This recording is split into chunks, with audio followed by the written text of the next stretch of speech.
Okay, so we're gonna get started. Assalamu alaikum, everyone. Welcome to, I guess, the second ladies' tea, virtual ladies' tea that we are doing through the Majlis. Today, we are very, very honored to have a local community expert in. And I don't just want to say like an expert through knowledge, but truly an expert through a lot of experience and example. Our own Amy Hossein, who has studied some permaculture and actually runs a urban homestead that I have visited. I've had the honor of visiting, and actually, one of the great scholars that we like to learn from, Dr. Omar Farouk Abdullah, has actually visited her home and seen the amazing work that she's been doing. Um, and alhamdulillah, we're so excited and so honored to have her. But before we start, we always like to start with just a simple prayer, a simple supplication that allows us to renew our intentions for this gathering. And inshallah, allow this gathering to be filled with immense blessings, and hopefully our hearts also to be in the place where we can really, really benefit, inshallah. So I'll start with the prayer first. Bismillah ar-Rahman ar-Rahim. Alhamdulillahi Rabbil Alameen wa sallallahu ala Sayyidina Muhammad wa ala alihi wa sahbihi wa sallam. نوينا التعلم والتعليم والتذكر والتذكير والنفع والانتفاع والإفادة والاستفادة والحث على التمسك بكتاب الله وسنة رسوله والدعاء إلى الهدى والدلالة على الخير وابتغاء وجه الله ومرضاته وقربه وثوابه سبحانه وتعالى وصلى الله على سيدنا محمد وعلى آله وصحبه وسلم. In the name of God, the most compassionate, the most merciful. All praise is due to God, Lord of the worlds, and peace and blessings be upon our Master Muhammad and his family and followers and companions. We intend to learn and to teach, to remind and be reminded, to benefit and be benefited, to improve and be improved, to encourage holding fast to the book of God in the way of his messenger, to call to guidance and to direct towards good, hoping for the countenance of God and his pleasure and his proximity and his reward. And peace and blessings of Allah be upon our Master Muhammad and his noble family and sincere followers and companions. Ameen. So with that, I actually would like to start off with a brief question to our dear Amy Hossein, and this is going to be sort of Q&A style. Welcome, Bushra, as well. MashaAllah, she was here on time. And the very first question I'd like to ask you, Amy, is a little bit of an introduction about yourself. If you can, again, the name of this program is called Food Gardening as a Family, how to include everyone in the home in a lifestyle that feeds the soul and sets the table. And so, Amy, if you can tell us a little bit about yourself and what inspired you to start an urban homestead, and if you can share some of your journey with us and tell us even some of the foods you might be growing right now from the comfort of your home. Yeah, sure. Assalamu alaikum, everyone. I was hoping to kind of start off just by acknowledging like my place, and that is that I live in Los Angeles, and this place that I live in was colonized by Europeans, of which I have European ancestry, which makes it very pertinent to me. But this place was colonized by Europeans. The original peoples were the Tongva, and that I feel it's appropriate to kind of just mention that. Next is, as far as myself, I'm just a Muslim who's trying to live my deen and live the deen of Islam, basically, and trying to find that natural state that is there, that is kind of been covered by the common and modern world, and trying to find it in ways that are, maybe hidden to us now, but used to be, and in some parts of the world, it's still very, very common. So nothing I'm really doing here is new.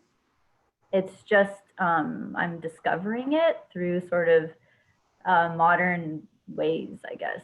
Yeah. So, um, yeah, and my goal here also, I'd like to mention too, is that, um, you know, we're all kind of trained by this economic system we live in and by the city system that we live in to like kind of compete with each other. Like, you know, I don't want this kind of session to be like that. Like other people are trying to garden and they can't seem to grow anything. And so, you know, there's this, well, how did she do that? And this feeling of like being inadequate or anything like that. So this is just about basically sharing my own experience, and there's going to be plenty of people out there that are actually much farther along in this path than me or have been living it their whole life actually. So this is just kind of like my personal experience, and I want everyone to feel, you know, like they're already okay. They're already okay. And that just anything that might inspire you, alhamdulillah, basically, and then, you know, go from there. So as far as my own home, so when my kids were little, and they're teens now and old, like young adults, I guess, older teens, young adults, um, you know, I could kind of sense I wasn't really satisfied with the city kind of life. And so, and my sister as well, we lived together and with our families lived together. And so we started just kind of like raising chickens. We just decided, let's just go for it. And we just started raising chickens. And I would come to later on find out that they say that raising chickens is a great way to kind of enter this whole way, because they just add so much benefit as far as kids getting exposed to animals, and not just like I mean, any animal being exposed to that is good, but chickens and maybe other poultry specifically, because they're small enough that the children can handle them, especially if you get them as chicks, and that they, you know, they can kind of see them growing up, and then seeing the whole life cycle of the eggs coming and then actually eating that egg, and yeah, learning to like how to play with the chickens and learn how they interact, and just watching that, it's like chicken TV basically, so that, you know, pretty soon that becomes more enticing than some of the other things they might normally just kind of, you know, deal with boredom with on their screens or other things, or causing fights with each other or whatever. So yeah, that was a great way. So we started raising chickens, and then, you know, gee gosh, these chickens need a lot to eat, and they love to eat our scraps. We could just grow some things, and even to feed them and us, and yeah, our kids grew up really playing with the chickens, and doing all kinds of things, bringing them in the house and going on walks with them and all kinds of things. So that was a great way. But then besides that, I was also feeling the sort of lack of nature. So even though my family, we always went, you know, camping at least every few years, and we hiked, and we, you know, I didn't personally have like a fear of a lot of nature, like is becoming more and more common nowadays. But even then, my kids were, it was really, I had to work at it for them not to be so distant from nature that they were afraid of it or annoyed by it even, you know, they don't want to get dirty, or afraid of anything flying or anything like that, you know. And so I had to, you know, I would say, oh, we need to go camping again, because I could just feel it was like encroaching this sort of like unnatural way. So I could definitely see, like, even with these efforts, raising chickens and trying to grow a little bit of food, it actually wasn't enough. Even going camping, I just felt like it just wasn't enough. That there had to be a kind of a more present, always present factor. And so then, you know, starting to try to grow more food and trying to get the kids to homeschool outside more often, you know, take a little table outside, let them draw something, and you know, take our parakeets camping with us or whatever. We just did all these different kind of things. But still, honestly, it didn't feel enough. I think I was just, you know, I kept searching for more stuff, like, let's get rid of all this artificial thing in the house, all the plastic, and let's try not to make so much trash, you know, just like all this stuff that just felt wasted and not really permanent or not really natural.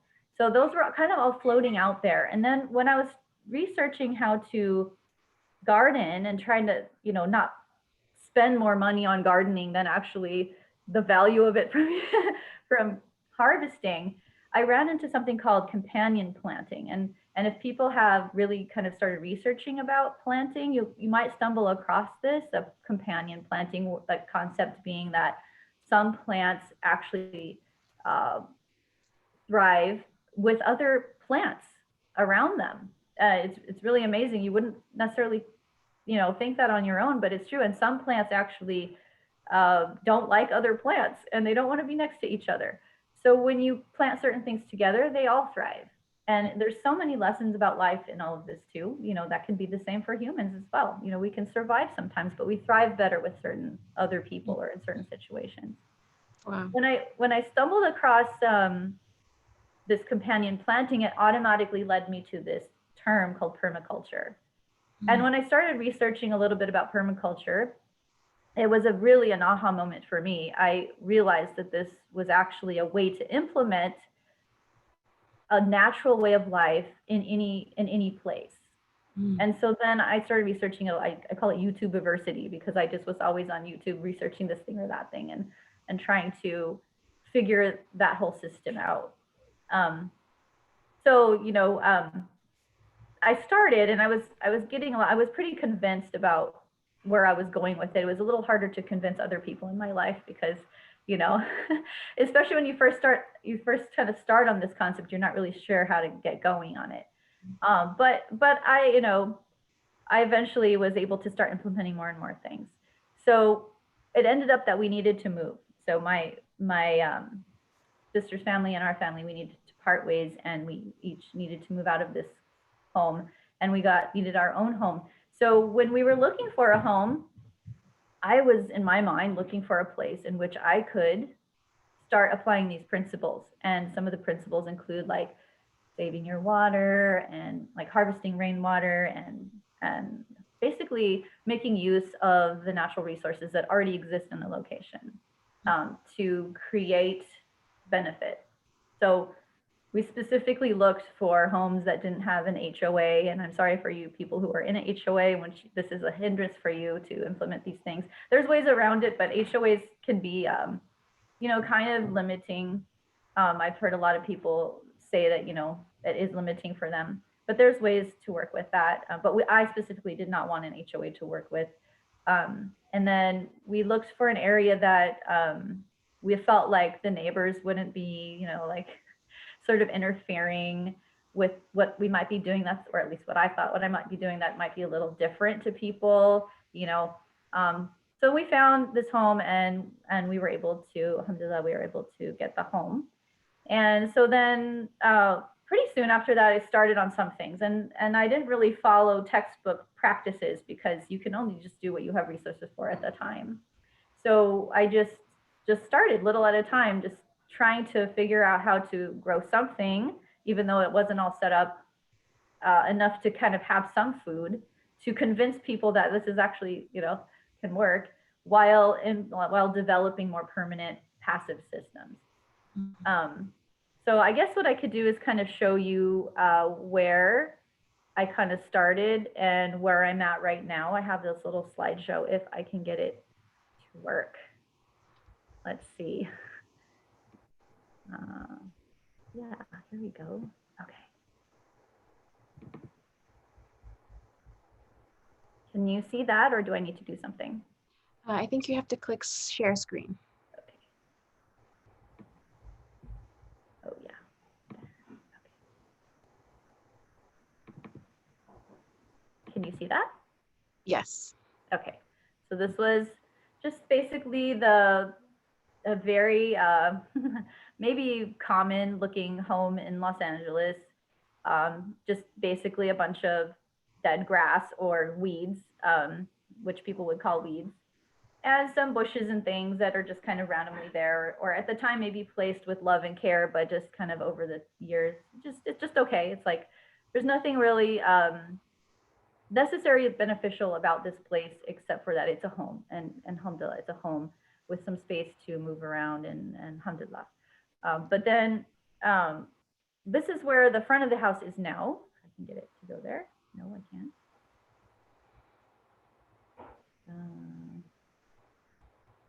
Let's see.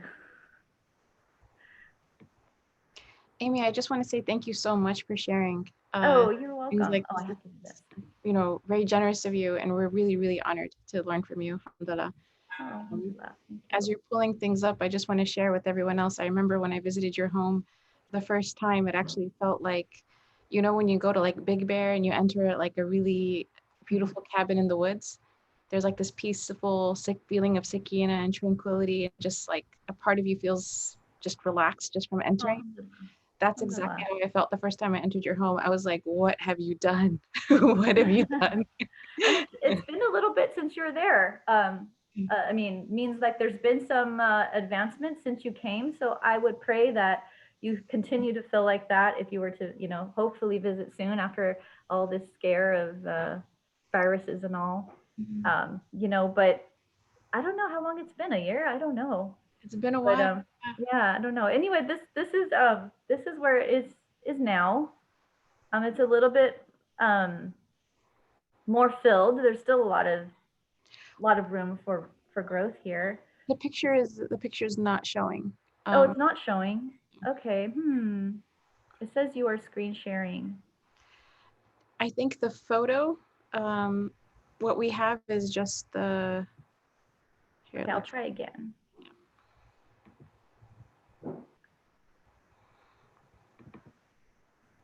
Do you see that? Yeah. You do. Okay, let me go back if I can. It's my first time trying to do this, so okay. It's just going through all by itself.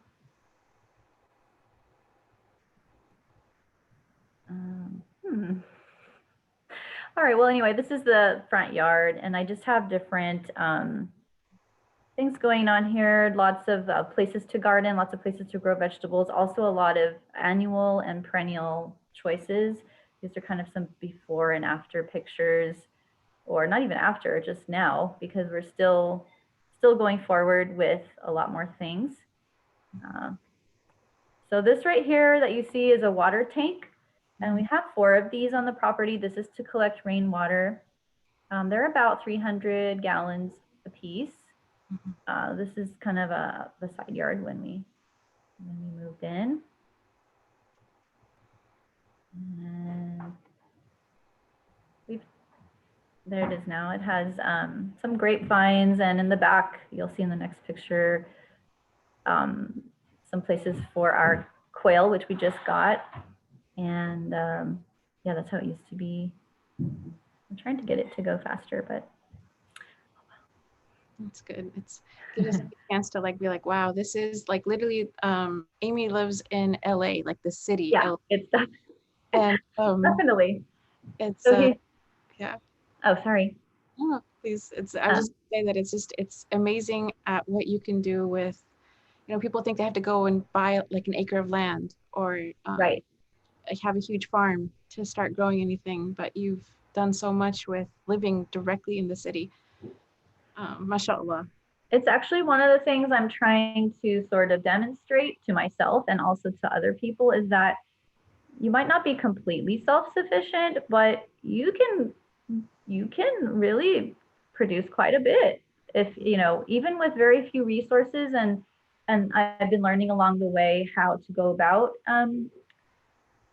you Can know you tell us about this, by the way? yeah, I don't even know how to pause this, but anyway, this is our swimming pool. We turned it into a pond, and it's basically got some edible fish in it, bluegill perch, and we're hoping to expand our fish population of different varieties and things. It has goldfish also. My husband taking a nap over there, and now we have this filtration system of like a hydroponics thing. It's pretty recent, so we're just trying to experiment with what to grow in there.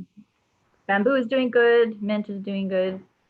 This is the lemon tree that I fell in love with when we first moved in. And now that area behind is the chicken, the animal pen, I call it. It's like for the chickens and the rabbits. And then we are also catching rainwater for them, which we still have to set up that system for them to drink. And it's our little bunnies. Mashallah. So chickens and bunnies get along. Yes. Okay. I mean, they might not say that, but they can be kept they can be kept together. They know how to stay out of each other's way, and they do fine. And they eat a lot of the same scraps. So this is a little outdoor kind of cooking area, and a little room to the side that we made was kind of starting over. So the little room to the side was basically if somebody wanted to take an outdoor shower, or we use it to also collect urine, which is a little weird for people, but you can use urine as fertilizer. And it's a huge waste actually to get rid of that, which we still do get rid of it in other ways, but it is a great fertilizer. So you can use it that way. Yeah, so this is kind of going again. I don't know if you want to go through it again. I think it's enough, right?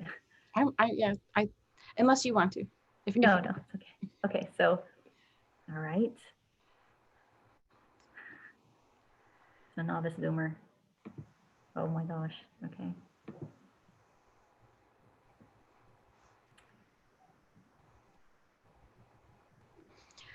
So I was gonna ask if you can share with us maybe some of the foods that you're growing right now in your home or outside. Yeah, so right now, I mean, I kind of have it's like a lot to really mention everything, but we have about 30 to 35, food producing trees. And we have, I'm trying to find my notes here.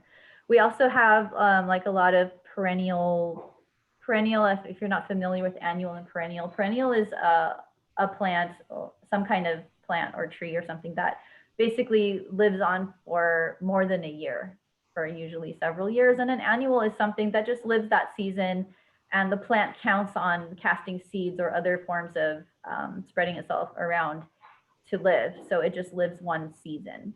And so perennials are ideal in a lot of ways because you're not spending a lot of your own personal resources planting them over and over again. So perennials are very handy because you put them in the ground, and then all you have to really do is keep adding compost and water, and that work is done. And then you just keep harvesting as it grows.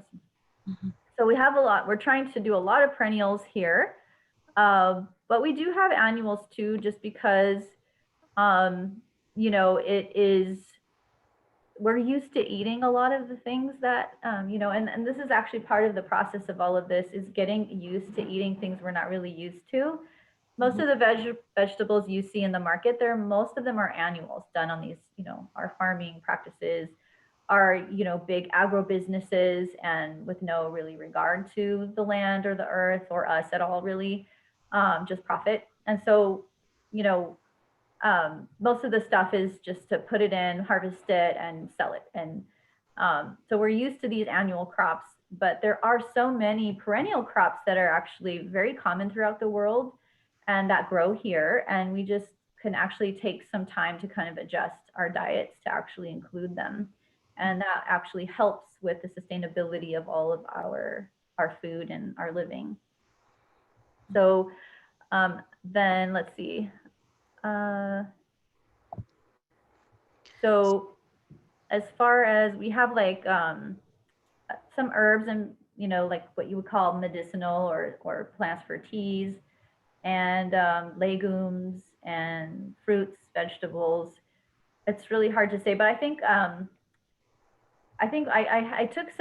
been trying to keep track of our harvest, and we didn't really start till this February. And now it's kind of funny because whenever we harvest, we have this kind of old scale in the kitchen, and we just kind of log everything down. I'm trying to kind of prove to myself and maybe others that over time, how your production can actually increase even with the same amount of resources.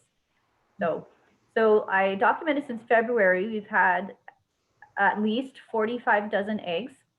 Oh, wow, mashallah. 260 pounds of fruit, although most of that was lemons with the mature lemon tree, because most of our trees are not mature yet. So that's really one of the only things really producing. So I'm hoping, inshallah, that over time that all of our trees, 30 of them, will also be producing quite a bit. We had 18 pounds of bananas, our very first bananas, which Sheikh Jamal was actually helped with planting that one, alhamdulillah. We had 6 pounds of passion fruit, 3 pounds of blueberries, and then the rest is just a variety of, things. We had 7 pounds of herbs, 114 pounds of greens, which we did not all eat by ourselves. We, some of these are gifted away. And that's one of the beauties of doing this, is that you can create community by giving. And that's a whole nother concept of gift economy, but that's part of that. 25 pounds of legumes. And most of that was through pigeon peas, 20 pounds of pigeon peas, which I highly recommend. I can get on a whole lecture of just pigeon peas. But yeah, pigeon peas are something you definitely should try. Very, very helpful. 56 pounds of tomatoes. And, many people have had much bigger harvests than these. But because I'm going so slowly and, well, I would say I'm going slowly, maybe other people wouldn't say that, but there could be actually a much bigger harvest if I had more resources to add to my soil and just the more time and things. But that's where we're at so far. MashaAllah, thank you so much for sharing that. I wanted to ask you the second question, which is, what are some of the things that you noticed your kids and your husband appreciate about growing food at home? And are they involved in food gardening? And maybe what challenges do you face as a family when it comes to maintaining the garden? Yeah. Yeah, the appreciation part, I don't think, I mean, I'm sure they appreciated just knowing that gardening is probably a good thing. Like, you just kind of know it, right? But I don't think the real appreciation came until we're actually sitting and eating this, like a meal or food that just literally you just pick it and bring it inside and eat it. And there's just something that, like, it's really hard to argue that that's not great. It's like you just feel it. It feels great, right?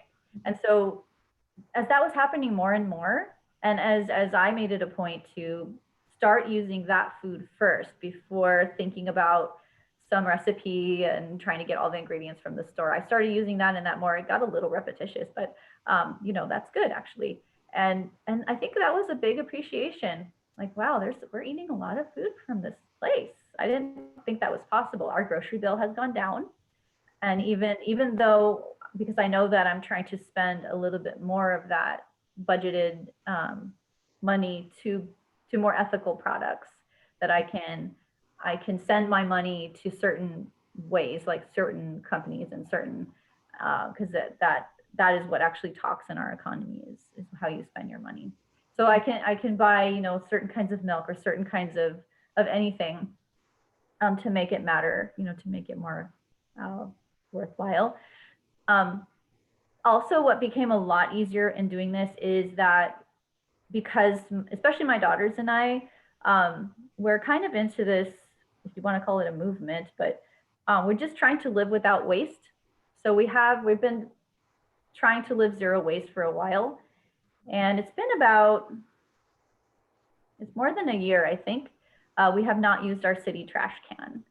So yeah, so we have right now our city trash cans in our animal pens filled with dirt. And that was basically because we had a lot of extra dirt, but also I just wanted to kind of cement the deal, like we're not using that. So every once in a while, we still make trash. Most of it ends up being plastic trash that just either comes into the house and I can't find another way to send it out to someone else with food or this and that, like little bits of things that came around a jar, or just things that you just can't seem to avoid. But I make bottle bricks with those. So a bottle brick is basically an empty bottle of some kind, and you carefully pack it with plastic trash, and you can use them as bricks to build things. And so I have them kind of stockpiling. I probably have about maybe 10 of them now since the past year. And I'm hoping to build a little bench in our parkway for people to sit on when I get enough of them. And hopefully I never get enough of them. That's what I'm kind of hoping. But if I do, then. So it helps with that also, because every time you harvest something from your own yard, you're not getting a little twist tie, you're not getting a plastic bag, you're not getting one of those netted bags. You're not getting a styrofoam tray. You're not getting a sticker. You're not getting all those things. They just add up. You're not getting as long of a receipt even, which is usually has plastic in it. You didn't have to go, all that just really adds up over time. All that time you had to spend going to the grocery store and bringing it home, the gas, and or if you walk, just your time and energy. Exposure to coronavirus, if you will, even that. So it all just sort of adds up. And I think that also was appreciated by everyone. My kids, my family is not as involved with the gardening as I am, but they are. They're involved with it, but we all have sort of our place in it, which is great. So my husband has really taken on a lot of the construction, the projects, and we do a lot of those together actually, and it makes actually a great bonding time for us. You know, our dates are going to Home Depot, or I mean, actually, we're not supposed to shop at Home Depot right now, I don't think. Lowe's, or you know, different places, or going honestly to pick up. We try to do a lot of getting free resources from people through different resale, you know, places like OfferUp, and just trying to get as many free resources as possible to free up money to donate or to use on food or to do other things. So just do that. And my kids do a lot of other things that are really helpful. They've cooking a lot more, and they're just kind of sort of exploring that whole cultural realm more. They're both into the arts and sewing, and my youngest has started making her own clothes, and just things like this that just sort of catapult you in that direction. And so it's kind of all part of it. So I wouldn't say that they're so involved in the actual gardening, but it is they are a big part of that sort of teamwork of the whole lifestyle. And they do want to get more involved. So thankfully, you know, we have access to this community garden, and my girls are just getting excited about that and just planting stuff over there now. So they have their own space that they can sort of experiment with, and it's not mom who already knows everything, and you know, or is breathing down their necks. Are you sure you want to put that next to that? So, you know, I try. But anyway, yeah. So and if you have younger ones, you know, mine are older teens. They can definitely do their sort of helping, you know, and kids have their own, younger kids especially have their own way of helping themselves and the family. You know, they don't need to be just like us to help. So, you know, just by being outside with us is very helpful, because they're learning things that we don't have to sit down with a book and teach them, right? So they can learn about heat and cool and water and bugs and dirt and just real things. And then it doesn't need to be taught to them in a book, which doesn't make sense anyway. So that's very helpful actually. And they can do things like learn how to harvest kale. You know, there's a way to do it, or learn how to pick up a certain bug and get it out of the way, or if they want, because a lot of kids love to kind of like take bugs and sort of, you know, make them pets, you know, how can we do that? And just all sorts of things like that. It's they have their way of helping too. So getting them outside and just with you is just a great way to get them involved. And over time, they actually start learning, oh, that's what the pigeon pea plant looks like, or that's how celery grows. Or, you know, I didn't know that cilantro makes this seed that we can eat, or that the flowers of a cilantro are beautiful, and I want to make a little bouquet and give it to mommy, right? So just, yeah, it's a lot of stuff to do to help out with that. I forgot, was there another part? Well, I was just gonna follow up on that, in that you know, they've, alhamdulillah, you've seen the difference of being able to connect them to nature in this way in their own backyard, rather than having to go out for a hike, you know, just that, witnessing the life cycle. And how actually a lot of kids who are not connected to nature are really afraid of bugs, really afraid of insects, really afraid of everything natural. And you know, this is there's an automatic benefit to sort of in getting rid of all of these inhibitions that people have with just touching the earth, you know. And I think well, actually, one thing I was going to ask was, it's more of like a technical question, is um, with a big challenge for a lot of people who are trying to start out with gardening is, let's say, insects eating up their plants or things like that. Did you notice that having chickens helped with that? Or what did you notice really helped with things not just getting Yeah, that's a good question, because if you're going to start out gardening, I would really recommend joining. If you're on social media, if you're not on social media, a different way. But if you are on social media, there's a lot of different gardening groups you can join, and you just sort of start learning by everybody else's problems, and people will help each other out with their problems, and also getting just to know what different plants look like and when people are planting things. But besides that, if you study permaculture a little bit, what you realize is there's actually a sort of balance, that is, we're out of balance. So to find the balance, you're going to end up having bugs that eat your plants, and that's nature trying to basically add diversity a little at a time. Mm-hmm. So in the beginning, you're just going to have that. You're just going to have a kind of a bug infestation, and it's just okay. You know, thankfully, hopefully it stays like this. We still do have the option of going to the store and the market and buying what we need, inshallah. So it's kind of good to just kind of let nature take its course. You can help it out a little bit. If you notice that my whole yard is completely filled with this one kind of bug, that's really out of balance. You can kind of help it along. You can maybe like collect a lot of that, those bugs, and give it to your chickens, like you were mentioning. Yes, they do help a lot. In fact, if you have chickens and you're trying to find a free source of food for them, where you're going to think of, where can I get a lot of bugs for free? Mm-hmm. No, well, you can just get it from your own garden, especially right in the beginning. And yeah, it's almost like just a natural answer. And one of the things in permaculture that you learn is there aren't, you know, the problem is actually a solution. You just have to figure out what's the solution for. So Wow. yeah. So the famous quote that goes something like, you don't have a slug problem, you have a duck deficiency.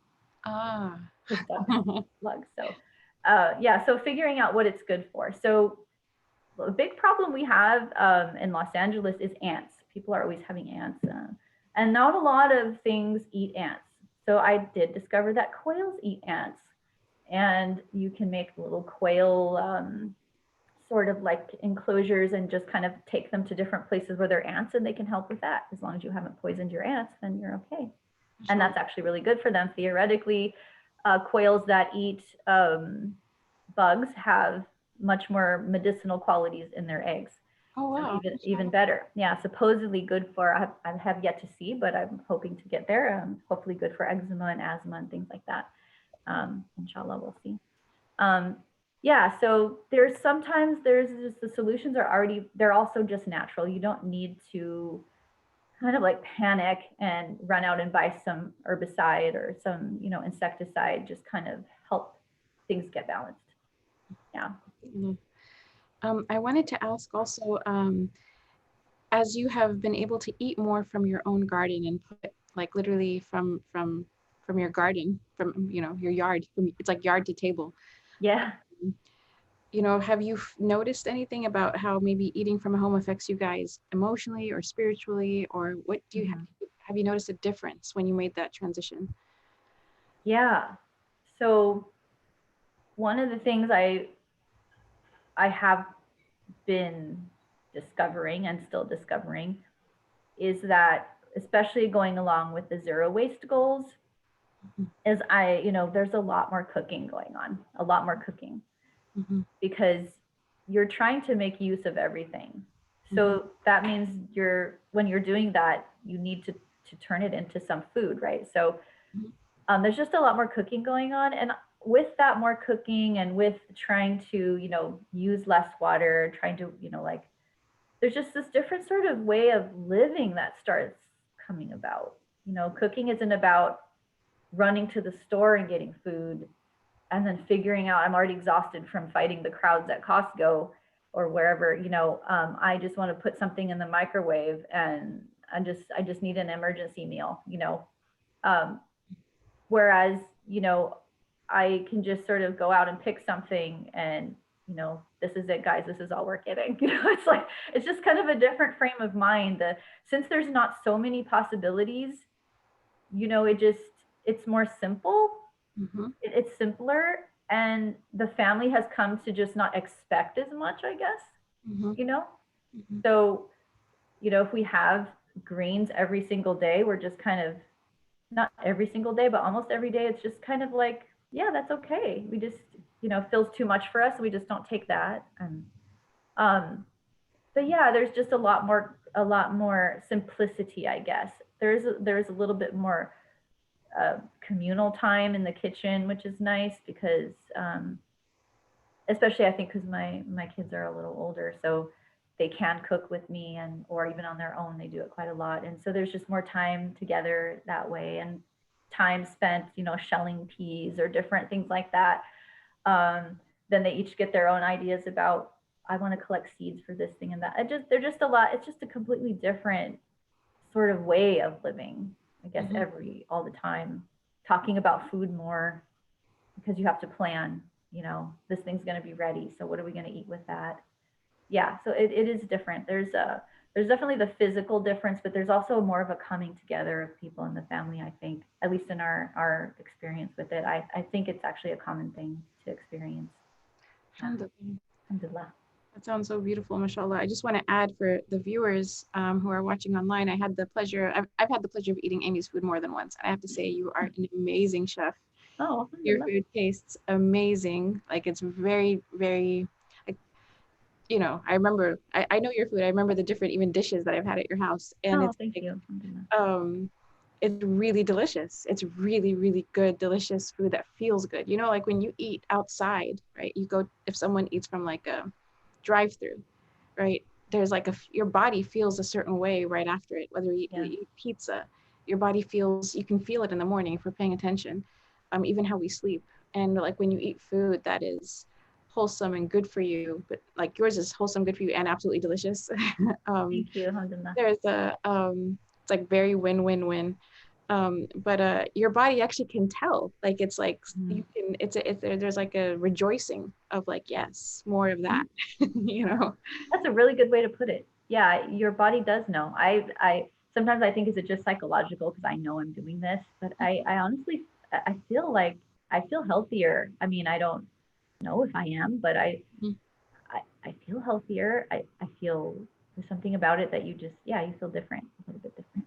Mm-hmm. um, so many different autoimmune responses to the foods that have been processed, right? Like Mm-hmm. diseases that are now showing up because of sensitivities in the body to different chemicals and foods and things like that. Um, we don't know, subhanAllah, like, I mean, this question has come about, is it that um, there was less disease in the past, or did we have less knowledge of it? Or is it that we are so, um, as a society now, eating toxic things regularly that it has become the cause um, for like, at least what is the perception, if not the reality, of an increased number of illnesses and diseases that seem to be incurable for most people. Yeah, you have to wonder. You have Yeah. to, yeah. And besides just the actual nutrients, just if you want to say like possibly even metaphysical differences in in a big factory farm or a big, you know, sort of place where a lot of animals are kept, livestock, and just all of that genetic baggage that's going along with that to you Mm-hmm. through through digesting it, through ingesting it, just that sadness or that lack of life, that lack of vigor, you know, Mm-hmm. um, you can't help but wonder if that's somehow also impacting you.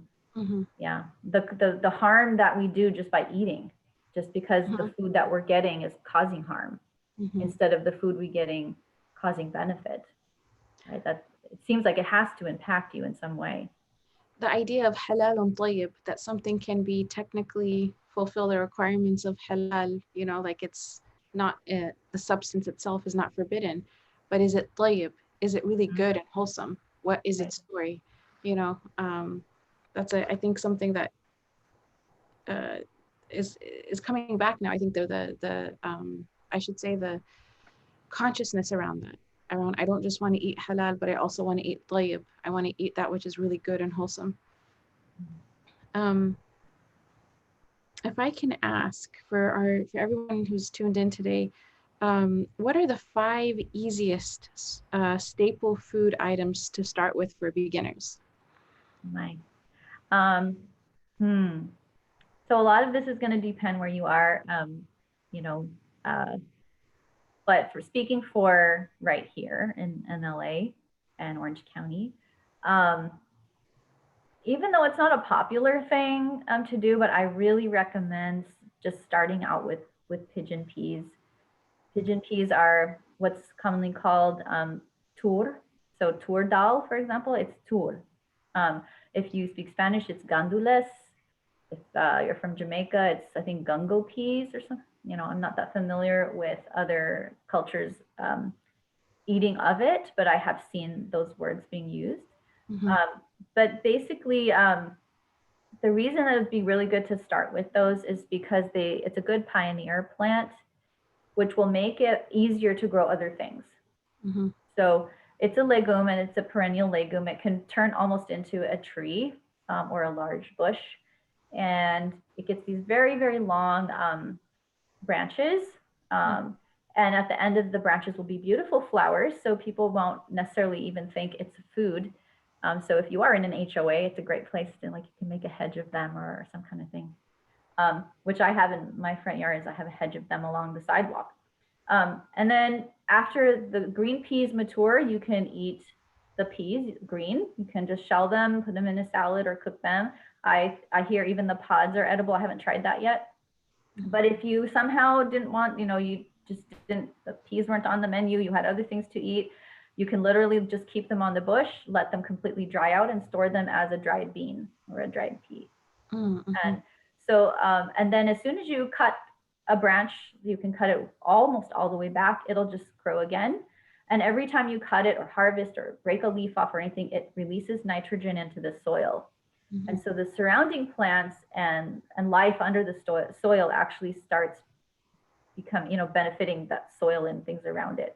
So now once you get pigeon peas established and it's sending out nitrogen, now you can do pumpkins next to that because pumpkins need more nitrogen. Or you can do citrus.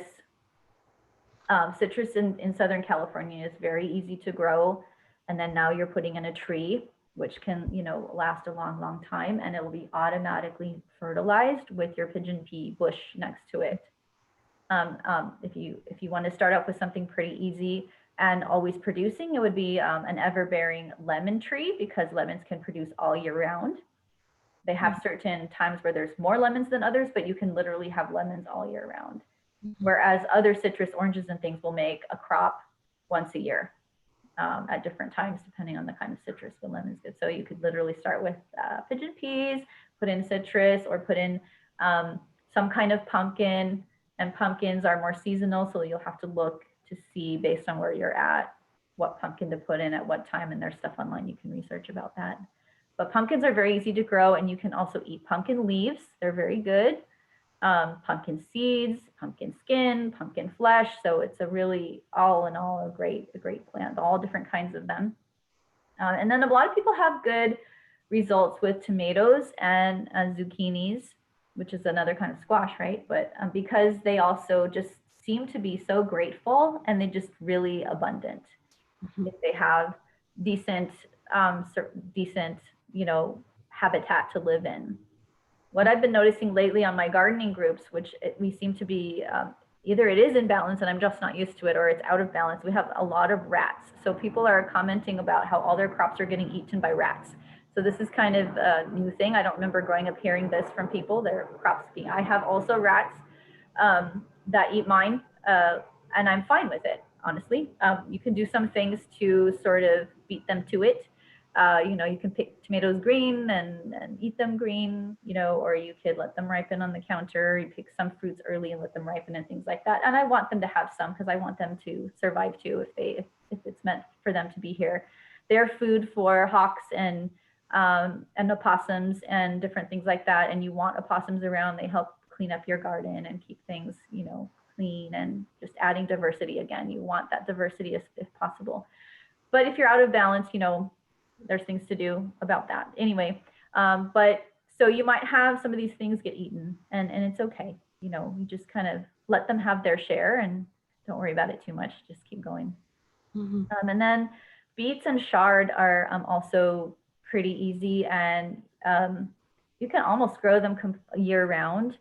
So beets are great because, I mean, most people are used to eating beets as in the beetroot. And I actually grow beets for the greens, because when you grow beets, it does make a big root. And if you have some in places that you don't really want them, that might be a good time to harvest the actual root to eat. A lot of people don't like beets, I think. But anyway, the greens are really tasty to me. And you can literally take all the greens off of the top of a beet. And I just saute with garlic and no salt, nothing, and just oil, and it's delicious. And all the greens will just grow back over and over and over and over again until the beet root becomes too big.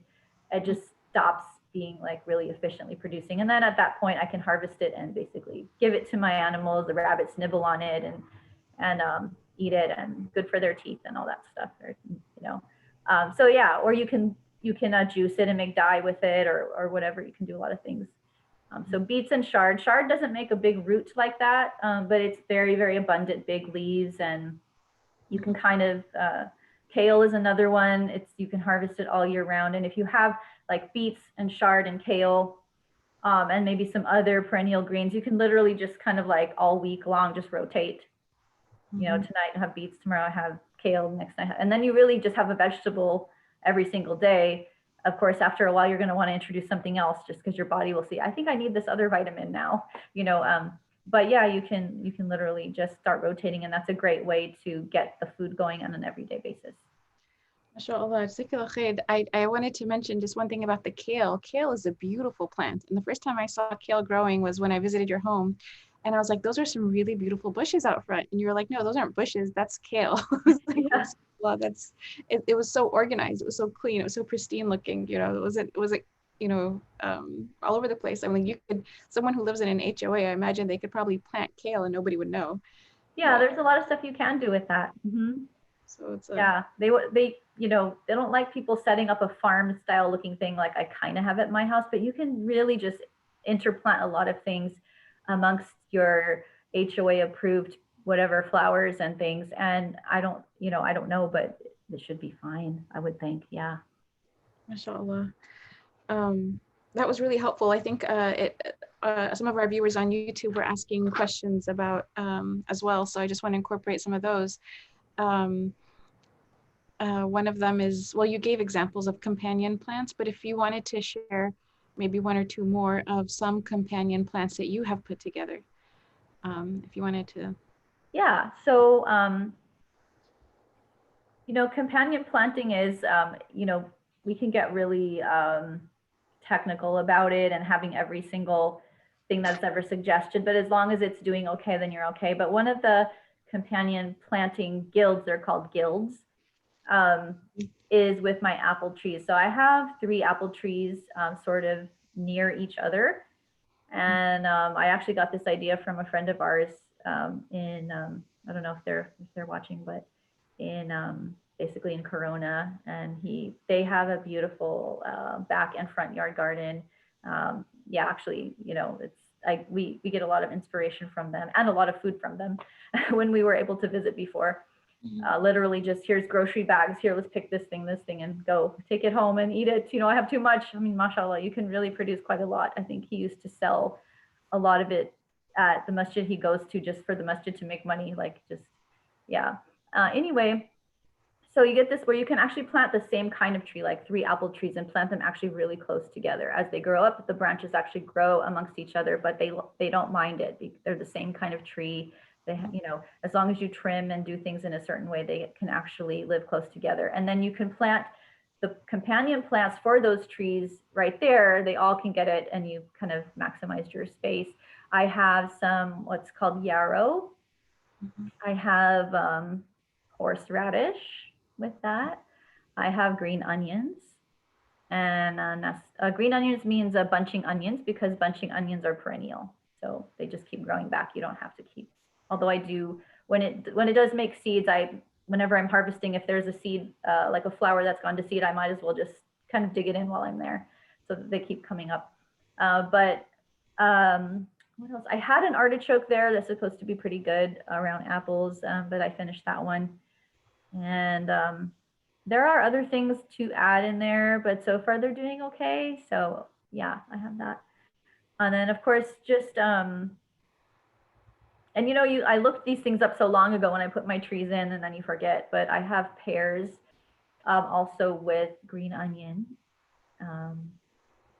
And there's a lot of actually plants that are good with a lot of things. There's these beneficial characteristics of different plants, one that attracts beneficial insects, or they're called like trap crops where they'll attract a lot of insects and you can harvest them, or you put that far away from what you're trying to protect. And then there's things that mine nutrients from the ground and actually make it available at the surface of the soil as you, what's called chop and drop. You can take those leaves off and then just leave it in place and let it mulch and let it compost in place and then feed the root system. There's different things that feed the actual roots. So, and I don't remember all the names for all these categories, but it's readily available online if you look it up, the different companion plants, different types. I can maybe find a link and share it too. But yeah, another, you know, they don't really talk about as companion planting, but having chickens means that you're going to get a lot of chicken manure, which is a lot of nitrogen. So citrus are very nitrogen loving plants or trees. So if you have a chicken area that you're going to keep them in, you can plant citrus in there. And it's just, they do really good like that.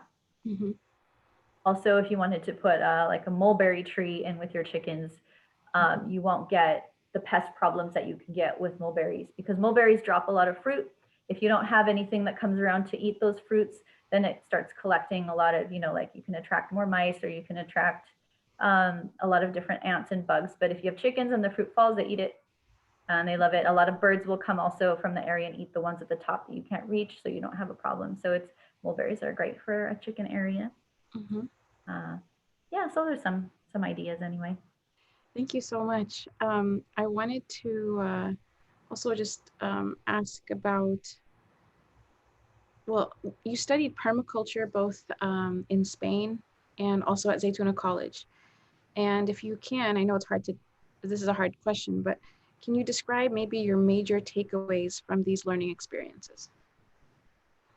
Yeah, alhamdulillah, alhamdulillah, alhamdulillah. That I was able to go to that, first of all, is the major takeaway. So alhamdulillah. And I, you know, yeah.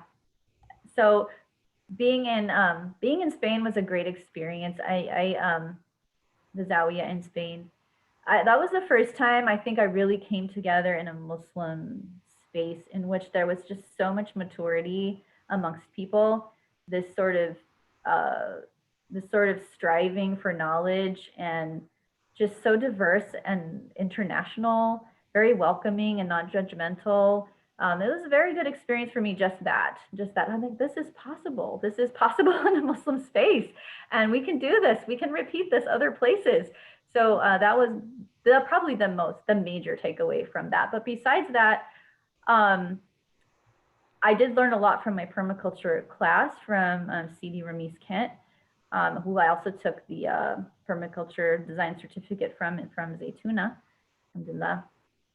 And I had been already kind of studying permaculture. So for me, that was sort of just like a validation of what I was kind of like, where I was going, and then just a lot of knowledge, alhamdulillah. And then that connection as well. But besides that was this introduction by Dr. Adi Setia of Islamic gift economy. And that was a huge major takeaway for me, because I had already been sort of thinking about how can you make resources without money. You know, obviously if you're making food, you can give food and you can trade, but that really was, and I think I included a link to his paper that I had to read, and I'm not real for the class, and I wasn't really used to reading that kind of deep kind of paper, and I made myself go through it, and it was really good. Alhamdulillah. Yeah, I recommend everybody to read that if you can.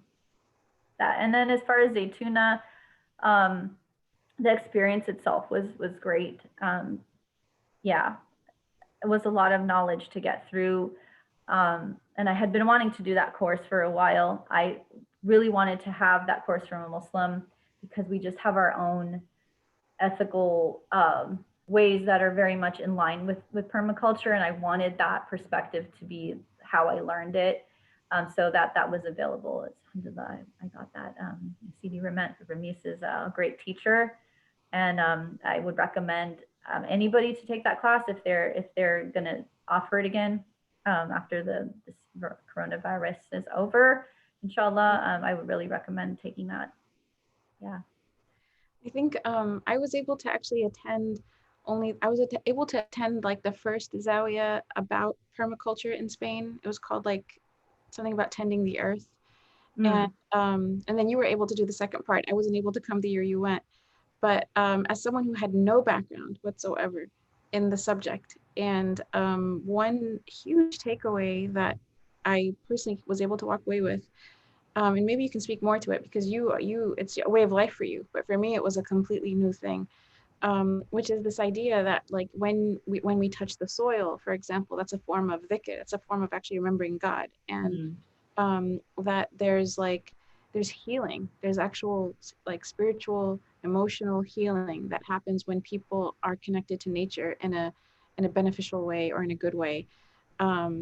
There were stories of people who had been through serious trauma in life, even people who were in prison, and one of the things that actually brought them back to their own selves and their own fitra was gardening, of all things.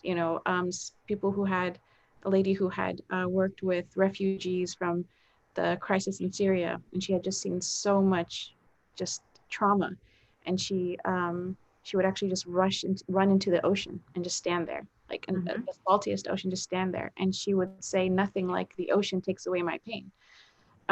Like with her, taking her shoes off and everything, and just like that touch, that actual transmission of like somehow our whatever is toxic in our own energy gets released, and the earth can bear it, and somehow when earth bears it, it doesn't turn into toxicity in the earth. It actually comes back as fruit.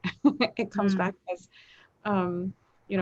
vegetables. It comes back as something that you could never so that for me that was really moving, and just feeling that this is apparently like gardening is something even therapists prescribe as a form of, for people who are depressed, as like something that somehow creates a balancing of their moods. And so, I mean, because maybe you're already in it and you're like, oh, this is great. Like, I'm just wondering, like, the difference of, even on a personal level, like, granted, it's a wonderful way of life in and of itself, but it's like, it gives more to us. This is what I took away. It seems to give more to us than we are giving to it. Do you know what I mean? Like that idea that when you are tending to the earth is actually tending to you. It is meant to you. And that's subhanAllah, that was, I remember for myself, as someone who doesn't do that, wasn't in that lifestyle, or in that, I'm in a library with books most of the time, not outside. I thought that was really profound, because you usually feel like you can find an answer in a book, not by sitting outside and touching the earth. So. Very much to that, I think. I definitely have felt a lot more connected, I think. It's hard to explain, but yeah, when I mean, I used to have this just sort of draw to like just lay down under a tree, or just, literally get in a big pile of dirt. I mean, it's sort of weird, but just, there is that purity about it, I think, because Allah created it. If they don't, those creations don't have free will. They're just doing what Allah says they should do. And just kind of like submitting yourself, or just working in that environment, or just trying to help that realm along, like, as I guess we're kind of supposed to do, right? Like we're as Khalifa, right? So we're supposed to be stewards, and if we're not fulfilling that role, we're going to feel something's missing, I think. So when we actually engage in that world, we're going to feel something about it. So, and they have done studies about certain things being in the dirt that actually is medicinal for depression. And there's of course vitamin D in the sun when you're outside, that many people are lacking vitamin D right now because they're inside all the time. So Allah has set it up already, you know, some outside time and being amongst Allah's creation is good for you. There's some dangers in it too, but it's all part of it. Yeah, I definitely think it makes me feel good when even when things aren't going so great, like, where you think it's not going so great. Oh my, this didn't turn out, or this and that. But just getting outside and having this time every day basically to be outside is something we're really missing. That simple thing, touching a plant. I mean, if we live inside and we're just constantly working on something inside, how many times have you touched a plant that's growing in the ground? You might walk by and look at it, but to actually feel it, what does it feel like? Is it sticky? Is it thorny? Is it, does it break off easily, or different things? Just knowing that environment and being connected, it definitely, there's something to it. Yeah. There's a question here. It says, Sister Amy, have you thought about incorporating a baby goat or a dwarf goat as companion planting and a good source of milk rather than purchasing commercial organic milk? I have really thought about this. I even belong to some goat groups, trying to learn about goats before I ever have one. And what I'm realizing is I'm not going to have one. So if I have a goat, what I'm learning is goats, they're social animals, they're herd animals. So having one can be kind of cruel. So you really need them to have a companion also. And to get milk, you have to have either buy a goat or acquire a goat that is already milking, that's already had a baby and is milking, or you have to go through that process yourself of them birthing and then giving milk, and then getting some of that milk for yourself. In this kind of space, I don't think I can have like 3 goats, or even one dwarf goat. I really want to, but honestly, I don't know. We'll see in the future, inshallah. But right now, I don't think I have even enough excess foliage to feed it at this point. I would like to work my way up to where I have more than I need for the compost, more than I need for all my other animals, and I just need to find someone to eat all of this. So maybe a goat, I could squeeze one in somewhere, or 2 or 3. And I'd also like to get bees. Also, I'm not really sure where they would go yet, but inshallah. Bees. Yeah. Okay, inshallah. Yeah. In LA, do you know if there's like restrictions about the kinds of livestock you can keep in backyards? Yeah, so different cities will have different codes. A lot of times the municipal codes are not that spelled out. So they're not really, and a lot of them are just really old. A lot of times they just exist just because they're trying to just keep sort of a decorum about the city. They don't want to bother anyone. So sometimes, like I have called before in another city to ask, and they said, well, basically, if your neighbors don't complain, what's going to happen? It's basically, if your neighbors complain about you, then they can call the city, and the city can come out and basically say, we have this code that you're really not supposed to have it. So then now you have to get rid of it. So you aren't, as far as I know, you don't get fined for it or anything like that. You would just be told to get rid of them. Of course, if you invest all this time and money in taking care of them, it's kind of sad to do that. But you could, part of me is also, these things just existed and they haven't been challenged for a long time, and maybe they could use some challenging, So like the city of Torrance, for example, that I used to live in, it just became so popular to have the chickens anyway, that just all these chicken owners basically got together and just sort of presented at a council meeting, and then started changing the code so that you could legally keep them, even though people are already keeping them. But that they had some updated codes. So I think we could use some updated codes in at least Los Angeles counties, county cities. I'm not sure about Orange County, but You could check just to know what you're getting into, and if you're willing to kind of be that person who challenges things, be ready to lose the challenge, but also, there's a lot of benefit in it. And when a city doesn't allow you to feed yourself, there's something to be said about that. Interesting. Yeah, especially when there's so many food stamps, there's so many food pantries, there's so many, why would you prevent me from feeding my family? So, I think some of these things need to be challenged. Mashallah. Barakallahu fiki.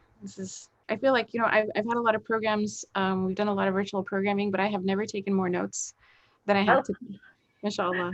And so all of this is really, really good food for thought. And speaking of food for thought, actually, I wanted to ask if you can describe a few fulfilling meals cooked from the food from your yard. And is it possible to eat a fulfilling vegetarian meal for the Muslims, for us carnivorous Muslims? Yes. And how much like meat consumption would you actually say is healthy or for us or for the planet, if you want to comment a little bit on that? Yeah. So trying to live as much as possible from the food produced in our particular place, it has allowed us to kind of venture into that ethical realm a little deeper. Everybody has to work with their budget and their time and their life situation. This isn't going to be for everyone, right? But if you are in that situation, then maybe you should be the one who's doing that, who's exploring that and pushing those things on yourself to keep exploring. So my daughters and I, we've kind of just like, okay, I think we're just kind of done, even with the meat, the zabiha meat from the Muslim meat markets. We just aren't sure yet. How was that animal treated? Okay, it was, there's not this clarity on it. And so until we kind of have clarity on it, we're just kind of stepping back, and we're trying to eat more just from what we have. So we're eating a lot of eggs because that's what we have. We have eggs. Every once in a while we get a chicken. We have a friend who recently gave us a rooster that they had been raising, and we had that. And sometimes I get free chickens or roosters that people want to give them away, and we eat those as long as we feel like they were raised well. We're getting quail soon. Hopefully we'll have quail meat as a part of our diet, inshallah. It is like, and we do have fish that we're hoping to harvest soon as well. But right now we're eating a lot of vegetarian, at least my daughters and I. We made an exception on Eid and other things, and you just do what you can, right? So, but I do feel fulfilled. But we are still eating eggs. We are eating milk products, and that is all animal products. They have protein and fats and things that make me feel satisfied and have energy. And everyone is different with that, I assume. We all have our different temperaments, and we have different biological things, and we might all need different things. I don't know. But so yeah, it's fine. I mean, we have legumes. So I have legumes every day. We have our own legumes, and I buy legumes. I used to be able to get them without packaging when they had the bulk bins open in the grocery stores. Now we can't do that. But we have a lot of legumes here. So we try to have legumes every day, eggs every day. Just fine. Alhamdulillah. I don't really have a problem without there being too much meat. We still have some kind of like fish or chicken or meat every other day or something like that for mostly my husband. And I want to also mention that when you're in a family and you're doing something like this, or even as Muslims or any faith, every single family member is going to be in their own place, and that's okay. You should still make everyone feel included and happy, and not try to shame someone for not being on your page or have them shame you for being too out there or something. Just try to include everyone, and that's going to be like that, and that's okay. So my husband is not as much on the same page as me with the meat or my kids, and that's fine. So I still make him fish and meat and things to his liking. But yeah, overall we've cut down a lot of that, and hopefully, I don't know, maybe somebody can tell me, but there's a farm in Temecula, I guess, and they raise their own using regenerative practices. So I hear, so we're going to go look at that. I know other people have already done this, but this is new to me. So we'll see. Yeah. So I think personally, I don't know about health. I feel like we probably all eat too much, first of all. So it's really hard to tell. And then probably different people just need different things and so I don't really know about that. Yeah. No problem. Thank you so much for sharing your insights into that question. I know it was I asked you even like globally what's going on with the meat industry, but that's okay. We don't have to go into that now. Well, I mean, just so I could answer the question, I think globally it's not healthy for the globe for the way we produce our meat. Mm-hmm. But if it was done in a different way, it'd probably be fine for the planet. Mm-hmm. It was done differently, but not just meat, even our regular agricultural practices, all of it. So it's all in there together. So. Mm-hmm. I saw in the very beginning of our program, you posted a list of resources for people to do further reading and to watch for further education on this topic. So we're going to share that again, inshallah, before we close. But there's a question here also about if you can just talk about the kind of fish you have in the swimming pool that you guys converted into like a fish pool. And also, were you able to get golden trout fish into the pool? Okay. Well, we started out by just letting the pool become really bad and letting it get mosquitoes and all that, and we got goldfish. So we have goldfish in there now, and they aren't. I mean, theoretically, you can eat them. They're not poisonous or anything, but supposedly they don't taste very good. I haven't tried yet. We tried with tilapia, growing tilapia. We were able to eat some tilapia from there. That was really enjoyable. But the raccoons got most of our fish, and then we were a very popular place for a while for raccoons, and then the tilapia were not able to make it over the winter because it was too cold for them. We had kind of heard that, but we were just kind of hopeful that our water wasn't going to get too cold for them, but it was. So they didn't make it. Feel pretty guilty about that. But we then later on did some more research and found we could get what's called bluegill perch, and they can live without heating. They can live in very cold water. So we're hoping to start harvesting or catching fish in our pool maybe by the end of the year. They're still pretty small, and we want them to reproduce and make their own, keep reproducing before we take the mature ones for ourselves, so that we can keep the life cycle going. And we don't have plans to get trout yet. It might happen. We're going to be visiting a pond aquatics place that sells fish for eating, sells water plants for eating, and all this sort of stuff, hopefully tomorrow, inshallah. So we might be incorporating a little bit more into our pool soon. Inshallah. There's a quick question on YouTube about they would pay for a tutorial class with you and more detailed how-to demonstrating on where to start and to plant stuff, easy to grow plants and supplies and walking through steps and stuff. So are you in a place now where you would consider starting a tutorial class for people interested in this? A tutorial class. I'd have to think about that, but I mean, it's not a definite no, and it's not a definite yes, only because I really don't consider myself knowledgeable enough to like have a whole series of classes or anything like that. There's so much online that's actually free. I feel like it'd be better spend your money and donate it to the Majlis, honestly, or other places, because yeah, there's a lot of stuff we can do with our finances that we have. Yeah, so save your money, save your money, and donate it to the Majlis or other institutions that are close to your heart, and get the free resources online. There's so many of them. And then you can take it as needed. That you gave us. We will post that list of resources onto the YouTube page for that questionnaire, inshallah, so they can have that. I also have a Facebook and Instagram page, which I'm not super active on it. It's only just to kind of like post updates and little things that I'm doing. I'm not super active, but you can always follow that too, just for little things. So Soil of a Goodly Tree if you're interested. They're both public. And it's not going to be overwhelming, I don't think. Like some places they post every day, which is also fine if that's what you want, but it's yeah, I try to keep it a little minimal. I guess if you have any final thoughts or advice for people who are venturing out in this direction of trying to food garden as a family, what advice would you have for all of us, inshallah?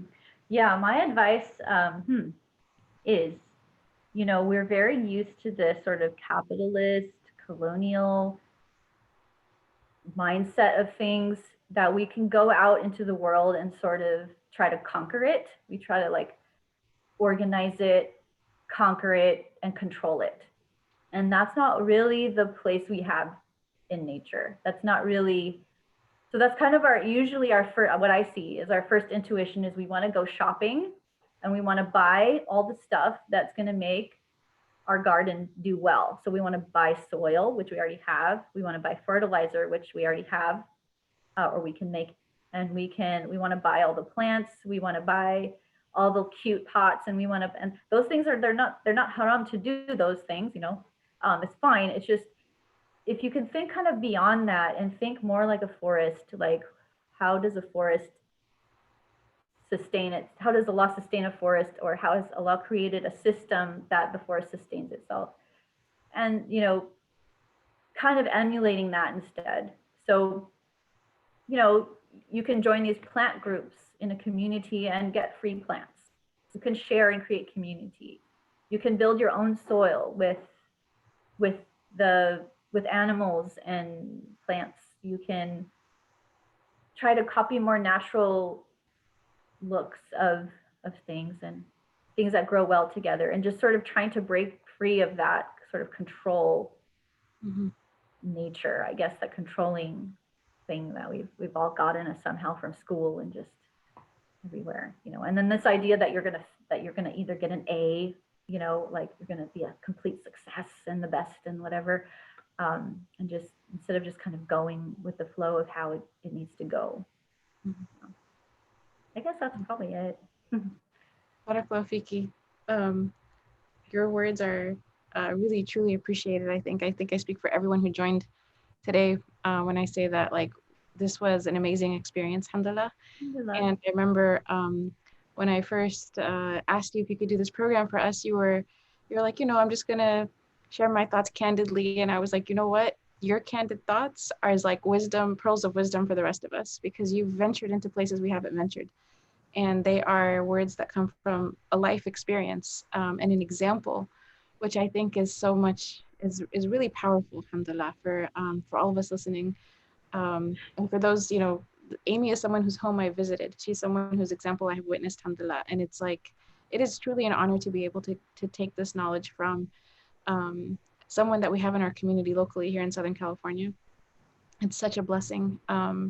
And you truly are a treasure to all of us, alhamdulillah. And I hope that we can implement the many, I would say, like lessons, but also inspiration. I think that you've given all of us a lot of inspiration today, and we're really, really grateful for that. We're really, especially during COVID-19, people are home, and like this is something we can do from home. This is something that is good for us, and it's good for our families. It's you know, some people are picking up different skills, you know, or at this time, or different talents, or whatever it is, different hobbies. Some people are staying home watching Netflix all day, you know. But this is something that's like, I feel like it's important for us to begin the journey.